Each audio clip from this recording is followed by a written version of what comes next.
Masayang araw po sa ating lahat, mga kalakbay Katoliko. Ngayon, pag-uusapan natin ngayon ang isang sikat na celebrity na attorney, itong si Atty. Bimbim Sabanal. Siya po ay isang Seventh-day Adventist Church member na naging Katoliko na at naging Catholic faith defender na rin. Alam ba ninyo na sa kanyang paglipat sa simbahang Katolika, galit na galit ang mga Seventh-day Adventist sa kanila. Nagwawala ang mga Seventh-day Adventist Church dahil hindi po nila matanggap. Diba? O hindi nila matanggap ito. In terms of Catholic faith, just subscribe my channel, Lakbay Katoliko TV. Pakiclick na rin ang notification bell para updated na rin kayo sa mga videos na gagawin natin in terms of ganitong mga usapin. Panoorin natin ang conversion story mismo na in-interview ng kasamahan nating mga Katoliko. Itong si Atty. Bimbim ang nakaka-inspired talagang pakinggan yung kwento niya. Panoorin natin ito. Ako po si Atty. Marwil Yasus OP ng Company of St. Dominic ng Archdiocese of Manila. Ruth, isa pong conversion story naman mula sa pagiging Sabadista at ngayon na po ay isang lubusan at ganap na Katoliko. From Seventh-day Adventist to the Catholic Church. At siya po ay kilala sa larangan ng pagandahan, isang trainer po ng mga beauty queens. Walang iba ang aking kaibigan, si Miss Bembem Sabanal. Magandang araw sa iyo, Bem. Good morning po. Nakakatuwa sapagkat you were attending our CFD. No? I know. And then now you're And then now I'm here. Yes. Oh my goodness. Tell us something first about your family. Anong klaseng pamilya ba meron ka noon in terms of religion? Okay. Mixed. Ika nga. Yung, ko kasi, yung father ko, Seventh-day Adventist talaga sila. Siya, opo. Tapos yung sa mother side ko naman, Catholic. Pero what happened is, yung mother niya naman nag-convert sa born again. Pero yung father niya kasi namatay na, yung lolo ko, so hindi ko na yun na-meet. So talaga So parang na mix talaga yung... Doon sa pamilya nyo, in terms of religion, parang chop suey. Okay, paborito ko ang chop suey. Pero yung kanyang pamilya, may Katoliko, yung nanay, Sabadisang tatay, yung lola naman born again. How was it like growing in that kind of religious environment? Oh, it's beautiful because there was a lot of discipline. I guess because you get to mix yung mga iba-ibang, alam mo yung disiplina ng mga religion. So, naging naging maganda yung pagpapalaki sa amin ng mga sa aming magkakapatid kasi nga dapat ganito ha, especially yung sa Seventh-day Adventist, worship 6 in the morning and then also on sundown. Then we pray together. Yung Sabbath ganun talaga. So tapos yung talaga very particular talaga dun sa mga pagkain na kinakain, yung mga ganon. Yung bawal yung Tapos pork. yung mga ganyan. Yung mga Levitical standards. Yes. Tapos yung mga, syempre, yung lang party-party, yung mga, of course, liquor, yung smoking, mga ganon. As in, super strict talaga yung upbringing. So, hindi ba nagdulot sa iyo ng confusion dahil iba-iba yung uri ng disiplina ang natamasa mo nung kabataan mo? Yung confusion nag-result na-realize ko yung later na nung paglaki ko na parang in-entertain ko yung New Age. Okay. Yung parang in-entertain ko na the nature is like we're one with yung mga ganun-ganun na concept. Yes. But of course, God is there. I mean, hindi naman not agnosticism, pero alam mo yun yung parang, yes, there is God, but you welcome everything. Oh, this is all true. It's for all one. Yung mga ganun na concept. Talagang New Age na New Age. Parang, yung mga ganun na siya. Kasi sa sobra sigurong combine. At saka hindi mo na alam ngayon yung absolute truth kasi kung meron kang isang setup na iba-ibang paniniwalaan at iba-ibang disiplina, so somehow you wouldn't be asking kung ano ba talagang totoo. Ay, wala. Yung parang hindi siya ganon ka. Okay, meron kang sense of history, may alam ka na ganito yung church, yung simbahan, pero yung if you want na aalamin mo talaga, wala yun wala ganun sa isip mo. But tell us about Adventism. Ano yung unique features ng Adventism na pwede mong i-share sa ating mga kaibigan, sa ating mga kapatid na hindi alam kung ano meron sa Seventh-day Adventist? Okay. I want to start by saying na growing up in that setting, personally, it was very good for me. Parang kung disiplina yung pag-uusapan, yung sa mga bata, pagpapalaki, at least sa pamilya ko, naging maganda talaga yung pagpapalaki sa amin. Kasi lalo na nandun yung grandparents ko sa side ng daddy ko. So, ano talaga, tutok. Kumbaga, lalo na yung lola ko sa amin. So, okay. Seventh-day Adventism, I just want to, yung pinaka-basic lang. Of course, like ang pinaka-prominent is really the Sabbath worship. Opo, so, yun yung talaga. Distinguishing feature. Yes, the Sabbath worship. And may, talaga yon. Kumbaga, they base it on the, even in the Ten Commandments, like, of course, the teaching of, like, keeping the Sabbath day, holy. Yes. And then another very distinct din is yung disiplina sa mga pagkain. Ayan, oo. Yun. Kasi para silang Hudyo. No? So, yung mga, sa fish po, yun, as in, yung mga dapat may kaliskis lang. So, bawal yung mga shrimp, yung mga shells, mga squid, seafood. yung mga ganon. So, bawal yun. Tapos, yung secular music, like especially like on a Saturday, so we're not supposed to like turn on the television anymore or listen to like kasi Sabbath na. Yes, because of Sabbath. So ang dun is from 6 p.m. until like 6 p.m. the following day. So kumbaga Friday ng alas 6 hanggang alas 6 ng sundown naman on a Saturday. Sundown Friday, sundown Saturday. Saturday, tama po. So ganun yun. Yung parang, ito yung parang pinaka-basic na makikita mo sa But Seventh-day Adventism is Trinitarian pa rin naman po. Naniniwala pa rin naman sila Yes. basically sa pagiging Diyos ng Panginoong Jesucristo. Yes. How were you influenced? So what were the factors that contributed to your conversion from being Adventist to being Catholic? How was your journey? It's very how they call this, ang description ko lang talaga, it's really by the grace of the Holy Spirit lang Of course. talaga. Grace alone. Kasi when I think of it, nobody convinced me, nobody taught me anything. Wala talaga. Walang Zero. na-influence Walang sa'yo. Ako, nakilala kita, na gano'n, tapos sinabihan kita. So, Wala it po. was really on your own. Parang ito nga yung tagline ko, parang I researched my way home. I see. Kakaiba yun. Kasi yung iba, somebody helped them, facilitated Someone their shared. entry. Oo nga po eh. As in, ito talaga, I researched my way Tell home. us something about it. How did it happen? When was okay. the start?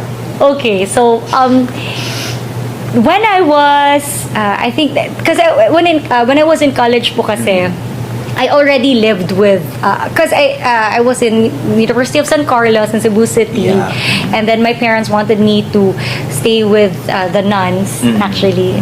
So in a dormitory, para safe doon. So I lived with the nuns for 3 years. RVM sisters, and then but I left on my 4th year when I got involved in theater, and productions would last up until 2 or 3 in the morning. Then sobrang rehearsal, tapos kung saan kami napupunta kahit na nag-aaral pa ako. Tapos nung nung time na yon, nandun na yung of course like we would say the rosary and we would Kasi pray discipline ng mga madre, wala kang discipline. magawa doon. Winner talaga yon. Parang osmosis na assimilate mo yung culture, Catholic culture. Yeah, but here's the thing.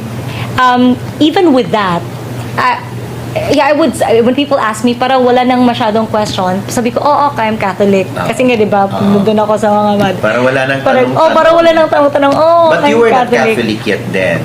But no, not at all. I didn't understand anything. Zero inkling about what the Catholic Church teaches. The only thing I know is that I just love being in Mass. Yun lang parang I just there's just that sense of peace. And I just know that I have to be in The the mass. But I because don't, it's attraction to yeah, you. but I don't understand it. But I'm okay. What's happening there? Yeah. So okay, yeah, Jesus is there. All right, yeah, sure. But the transubstantiation thing, wala talaga What's akong that? concept nun. Zero talaga. Napaka-interesting ng story mo. No? Tapos, edi, sige, okay, misa-misa, ganyan. Pero eto na, I do and I already, I have repented on this already. And perhaps some of the priests in Don Bosco, in Makati, would probably remember a girl who would pretend to go to confession. Pretend lang. I would Kasi di mo pretend. alam kung ano yun. Oh, you know what? I would pretend to go to confession and just so I would like debate or question or ask Okay. priests. Parang So, I would para just meron question ka them. ng encounter sa pare, magkukumpisan ka kunyari, para sa confessional, didibatihin mo. Parang po. Oh my God, I would ask. Or sometimes, like especially during, because I love to read. Tapos eto yon yung yung Da Vinci Code na book. Yeah. Itong kasagsagan nitong paglabas Kasagsagan. nito. And every time, like, I would go to mass, like, for a good, I don't know, 3 or 5 months yata. Parang, merong pagkakataon talaga na magsasalita ang pari tungkol doon. There came a point na sabi ko, wait lang, parang, nakapagod naman to, hindi nga totoo yan eh. Parang gano'n, parang fiction nga yan eh. So, as in, hihintayin ko talaga nang patapos yung misa, sasabihin ko sa pare, alam niyo, Father, hindi niyo na kailangan talagang yan. Oo, wala kasi, joke lang naman yan eh. Pero syempre, sa mindset ng simbahan, na parang, okay, for those na yung shaky yung faith, pwede talagang maniwala sila dun sa Da Vinci sa Da Vinci Code. So parang ganon. And then, other instances pa na I would wait lang, may misa, hintayin ko lang na, okay, tapos may masabing parang medyo off sa akin yung pare. Hintayin ko, tapos kakausapin ko siya. Tapos tatanungin ko, gaganunin ko siya. Or I would say, oh, you're wrong. Parang, Talagang but very strong nicely. palang personality mo. No? Ano nga eh, parang I didn't want to admit it then, but I was actually anti-Catholic. I see. How was But it? I didn't want In to what way? In what way?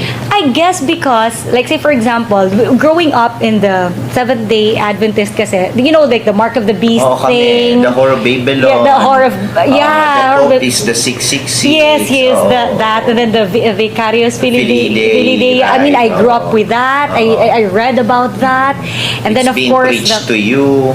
the Rosary na parang ano yan, Pagan parang and then prayer. and Mary, and then the statues and saints and all these things, idolatry. Yeah. So alam mo yung ganon. So now that So what else is new? Yeah, right? So, but of course, during that time, parang syempre, ako talaga, ang intindi ko talaga doon, parang, ay nako, joke talaga tong Catholic Church na to, kailan ba to mababagsak? Or, you know, ganyan.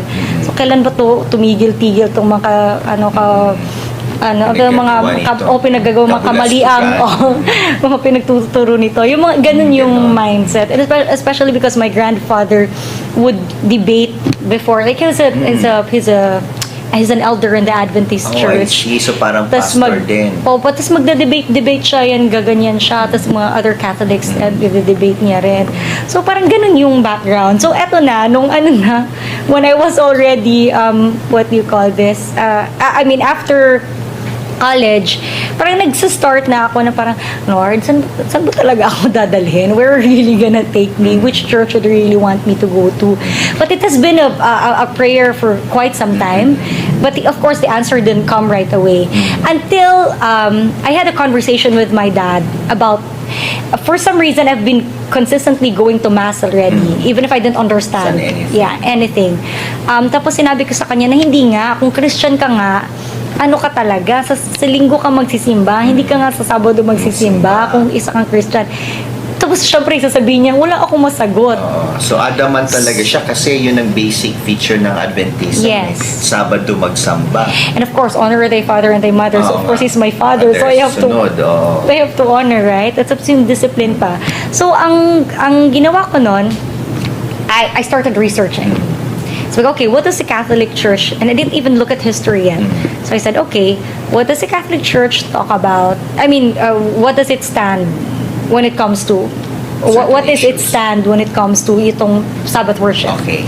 So doon ako nag-umpisa. I came up with, to make the long story short, with a 6-page explanation. I said, okay, I'm gonna let my dad read this. You know, this parang dissertation, or parang paper that, that I made out of my research, just to make him understand. I sent that to him. Tapos, walang response. So parang hindi ko alam kung parang naniwala ba siya or ano ba, he accepted that.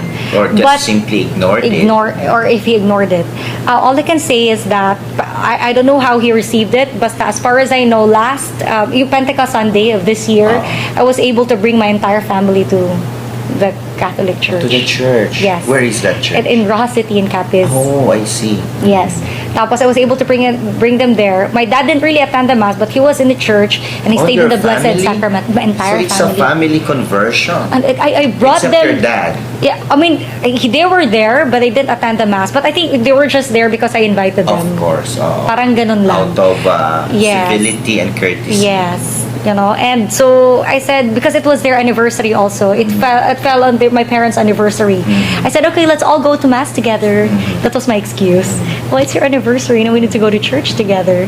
But I don't know, sana na-plant na yung seed, Yung seed of truth. doon. Tapos, but another thing happened to me other than that, because like I said again, the born again background, I've been going to the born again churches as well, the water baptism and all that. I went through that Talaga? as well. Yes, I went through. So I had a lot of born again Christian friends then. Basta yun na, umabot sa point na parang it's like I'm made to choose between the Eucharist and then, ito ha, hindi ko pa sobrang intindi in full details in Eucharist. Pinili ko pa rin yung Eucharist. Pinili ko pa rin, kahit na hindi ko siya fully understood at that time. I mean, I have a good understanding of it, but not like the entire, how it really is. So yun, and they left me. They decided to leave. Again, kasi sabi nga nila, if you're attending mass, parang, you're exposing yourself to idolatry.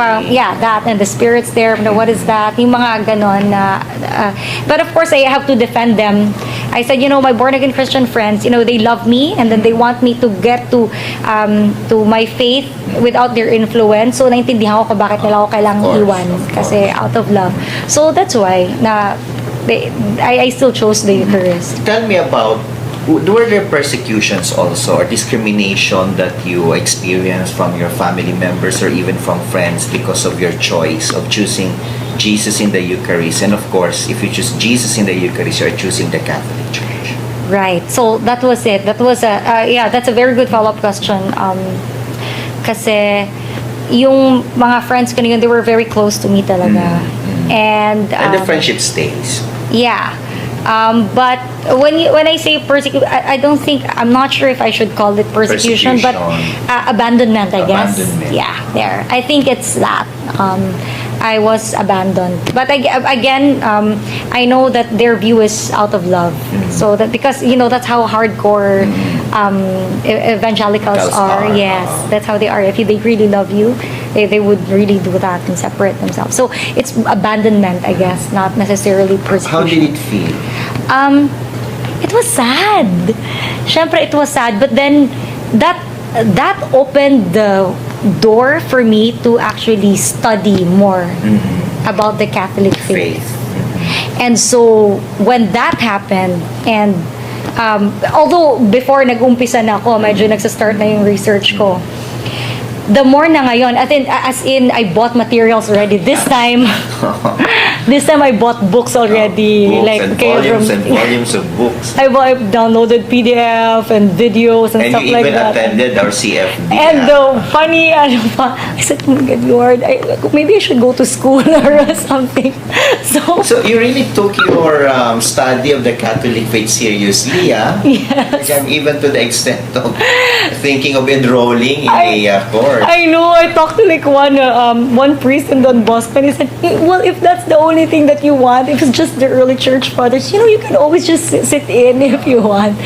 And that's why that prompted me to look for, I don't even know about apologetics or whatever, I just said,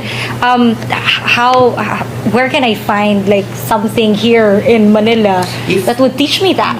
If you are so minded, starting September, Defensores Fide will offer a Saturday class. I remember because when I called Toto's bookstore, Toto's, yes. because I bought my books there, so sabi ko, ang tawag nito, Sabi nung the lady, Si Lerma. yeah, Ate Lerma. Perdol, yeah. Hi, Ate Hi, Lerma.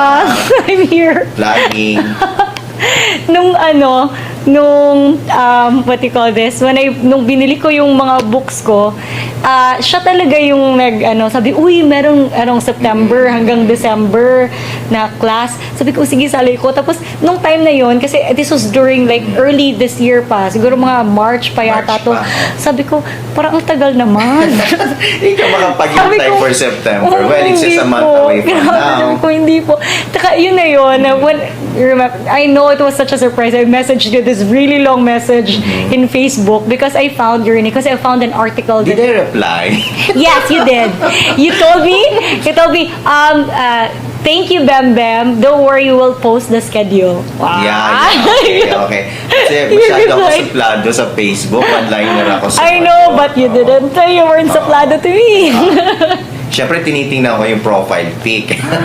Oh, but there's a picture of my family there with Yeah. Jesus in it. So I think that's why. So anyway, so yeah. And then I said, I need to find a group. And so it took me 4 hours to finally find that article and then find CFD. Yeah, Catholic Faith Defense. Yeah. And the Splendor of the Church blog. Tapos nung nakita ko na yun, sabi ko, sabi ko, saan kaya class? Class talaga iniisip ko. Talaga. Class. Tapos, ayun na, July 26. The schedule, I said, okay, you know what? Kahit na mag-isa lang ako, sige, puntahan ko nga to. And we were happy to see you. You were an instant celebrity there. Oh no. Everybody wanted to have a selfie with you. I don't know. And they were posting the pictures all over Facebook. I got tagged. Anyway, so when you felt abandonment, where were you getting the strength and the determination to really, look for the truth? That's beautiful. The Eucharist.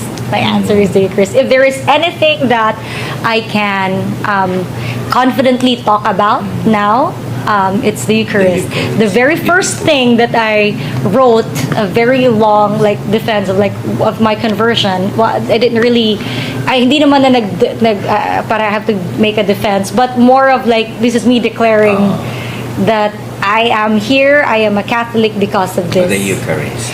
And so I had this article, and Father Abe was so nice. He was very kind to even feature it in Splendor of the Church. Yeah. And incidentally, really, it's about the Eucharist that attracts many non-Catholics to go back home, even in the United That's States, very like true. Scott Hahn, Steve Ray. Very true. All about the Eucharist. And those two guys, these are the two guys that I have that I bought. Their books. Rome Sweet Yeah, Home. Rome Sweet Home, that was and the Crossing first the Tiber. Crossing the Tiber, yes. You will Those- meet Steve Ray when he comes here to the Amazing. Philippines. Those are my first two books those were the first two books. And now That I that you are finally home, no, Yes. what challenges do you experience so far? I guess now my prayer really has been that I want my entire family to come home with me. Really come home with me. And So it needs more prayer. yes, a lot of prayer and fasting. Witnessing and fasting. Yes, I have been praying and fasting as well. Tapos, yung nagsa-start na rin ako mag-evangelize tsaka mag-plan sa mga kapatid ko. And I had a long conversation with my mom as well. My dad, that's a totally different story. It will come. It will Yes, come. in God's but time. my prayer really is that that's how it starts. And now, my colleagues as well, I asked them. We were speaking earlier before the show that if you could invite some of your girls to guest here to talk about their faith, Yeah, of course. I Because can. beauty queens must really be witnesses to faith. Yes, that's very true. That they, again, we are very attracted to beauty, right? Yeah, of course. You're very Because attracted. God is beautiful. Because God is the is source of all beautiful. beauty. And Exactly. in beauty there is truth. Correct. And I can't agree more. And you were talking about your family Yeah. and about your colleagues.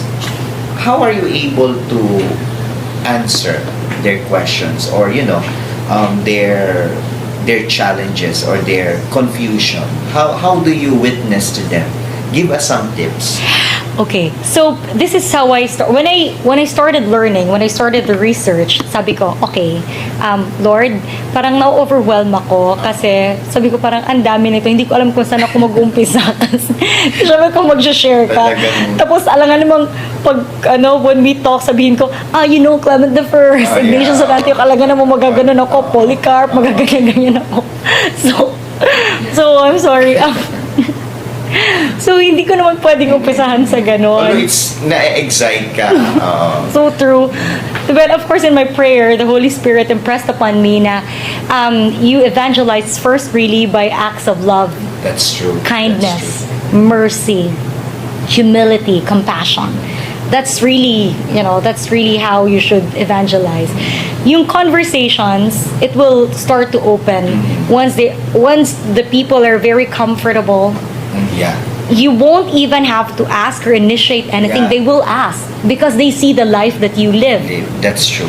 Kasi minsan, the only Bible people will see or the only Jesus people will see is the life you live. That's right. That's right. So, doon ka nag-uumpisa. Kumbaga parang, okay, kahit na ang dami mong alam sa theology, kahit ang dami mong alam sa history, pero pag tinignan naman yung pamumuhay mo, parang, ay, anyari. Parang, That's true. Parang ganun yung magiging tawag nito, reaction. That's what Pope Paul VI, Blessed Pope Paul VI said, that the world do not want to listen, that the whole world does not want to listen to preachers or to teachers, That's but right. they listen to witnesses. And that is really evangelization, no? Witnessing for the Lord by the quality of life you live. Yeah. Because you live the life of Christ. And having Bem around, makikita natin po sa kanya mga kapatid na talaga naman grace under pressure. So I couldn't imagine her being angry or being super defensive about the faith. So talaga we have much to learn from her as a Catholic apologist and defenders of the faith. Because if you are in the truth, Yeah. talagang truth has its own power. Yeah. And it will manifest itself beautifully. It will. And there's this saying that the Catholic faith is like a lion. Yeah. I mean, you don't have to defend it. You just let it loose. It will Let the defend lion itself. out. Yeah, it will That's defend true. itself. That's true. So parang for me, if people will like confront her, parang okay, all right, you just smile. And then when they start asking questions, then you answer. And if we can't answer right away, we know that there's answer somewhere. Yeah, there And that should make us confident Right. without being arrogant, of course. Yes. And without being insecure. Very true. So it makes me sad sometimes that when I read about, this one, like this is in international blogs. Tapos nakikita ko parang alaka, sabi ko bakit ganito yung mga Catholic sumagot? Sabi ko this is not reflective of the kind of Jesus, grace. right. This is not reflective of the grace of, like how God is. But sometimes kasi maybe other people need to have an iron hand. I don't Yeah. know. But that's not my cup of tea. Yeah, so. of course. And we're going to correct that because the best defense is to really Amen. see the life of Christ in Right. us. And my last question to you, Bem, how is, how are Catholics receiving your convention?